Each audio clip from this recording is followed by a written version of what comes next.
আমার বিদেশ যাওয়া অবধি তুমি আর আশ্রমে যাবে না। কথা আদায় করতে হবে বড় বৌমার থেকে। আর একটা চালাকি তোমায় শিখিয়ে দেব, সেটা প্রয়োগ করলে দেখবে ম্যাজিকের মতো কাজ হবে। তুমি না করার আগে তোমাকে বলে দিচ্ছি মা,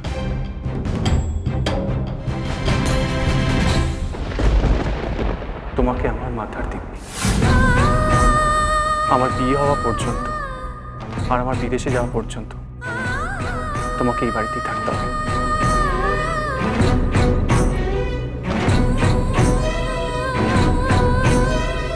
প্লিজ মা।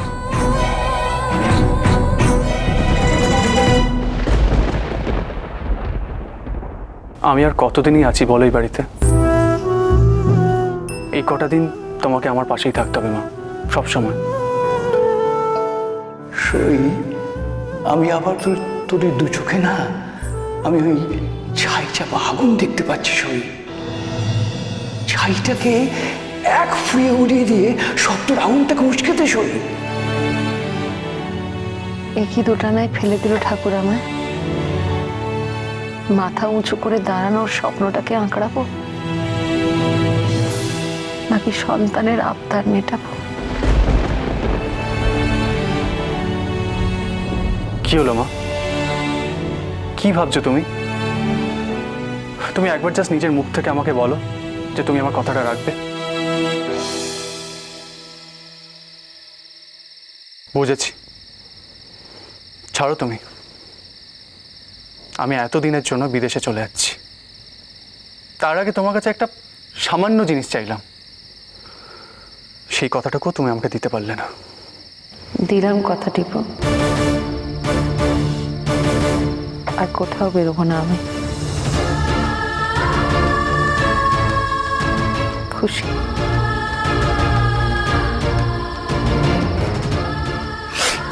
থ্যাংক ইউ মা, থ্যাংক ইউ ভেরি মাচ। যদিও আমি জানতাম তুমি আমার মাথার দিব্যি কখনো এড়াতেই পারবে না। কেল্লা ফতে, চল মাকে কি খবর দিই। চলো চলো চলো।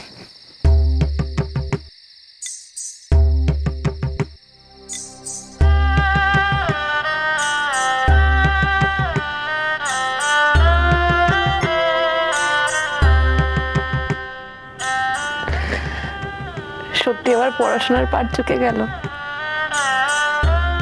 এখন থেকে। আর ভিঙ্গির সঙ্গে কোনোদিনও আমার দেখা হবে না।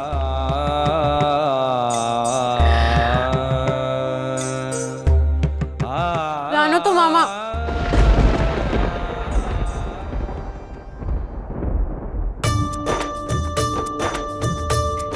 মামি তুমি এসে গেছো? এই শর্ট শর্ট পিছো। ওর সমস্ত আলগা পিরিত দিয়ে যে আমায় ভোলানো যাবে না, সেটা তুই খুব ভালো করেই জানিস বরফি।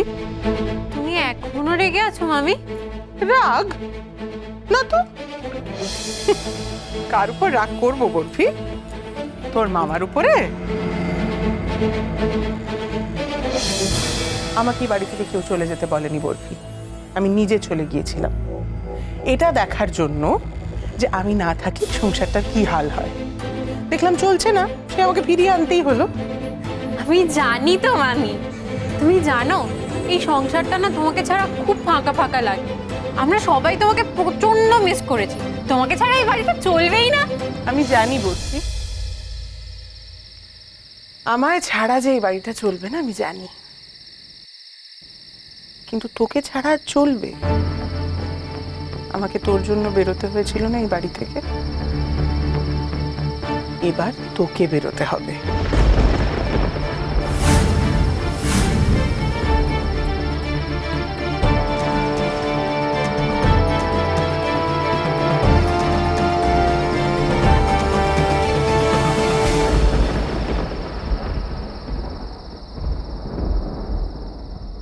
আর কত লোকের সঙ্গে ঝগড়া করবি তুই আমার জন্য?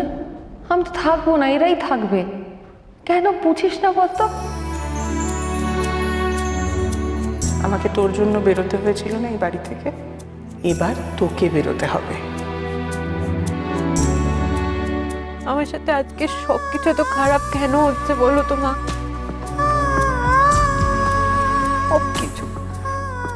তখন কলেজে সই কিছু না বলি করে চলে গেল।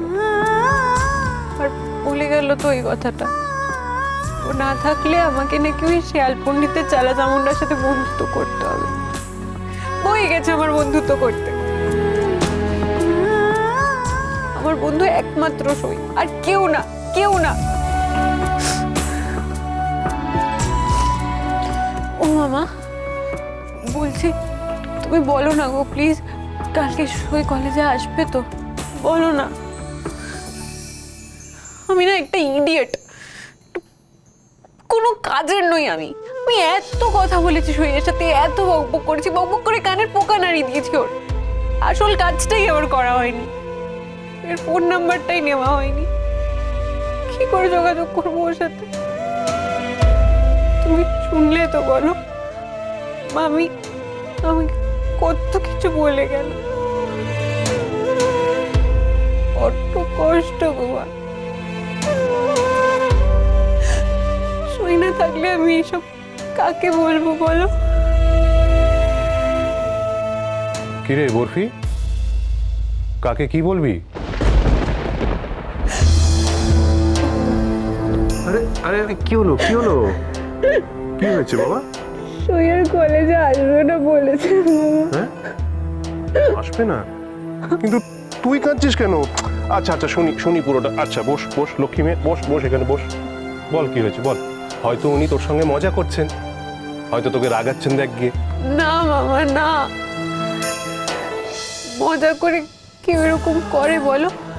ও আমাকে বললো এই কথাগুলো, তারপর দুম করে কিছু না জানি কলেজ থেকে চলে গেল। যদি রাগানোর জন্য করতো এমন করতো না ও। কেন চলে গেল ও মামা, কেন? এতদিন বাদে আমার একটা বন্ধু হয়েছিল, আমি তাকে হারিয়ে ফেললাম। আচ্ছা ধিঙ্গি, তুইও তো কলেজ ছাড়তে চেয়েছিলি, তোর সই তোকে ছাড়তে দিয়েছিল? তোর সই যখন তোকে কলেজ ছাড়তে দেয়নি, তুইও ওকে কলেজ ছাড়তে দিস না। কিন্তু আমি ওকে কিভাবে ধরে রাখবো মামা? ও যদি কালো কলেজ না আসে, আমার কাছে তো ওর ঠিকানাও নেই। আমি কি করে পৌঁছবো ওর কাছে?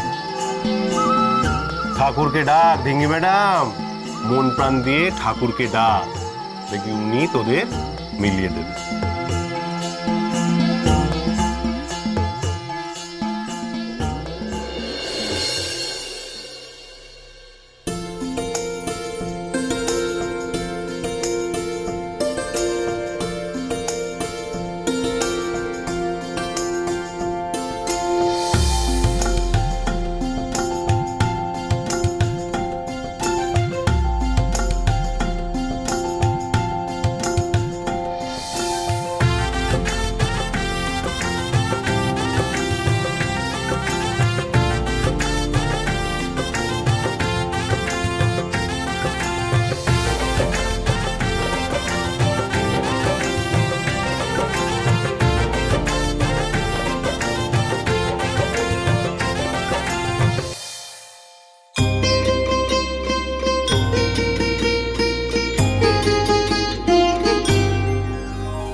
দশটা বাজলো।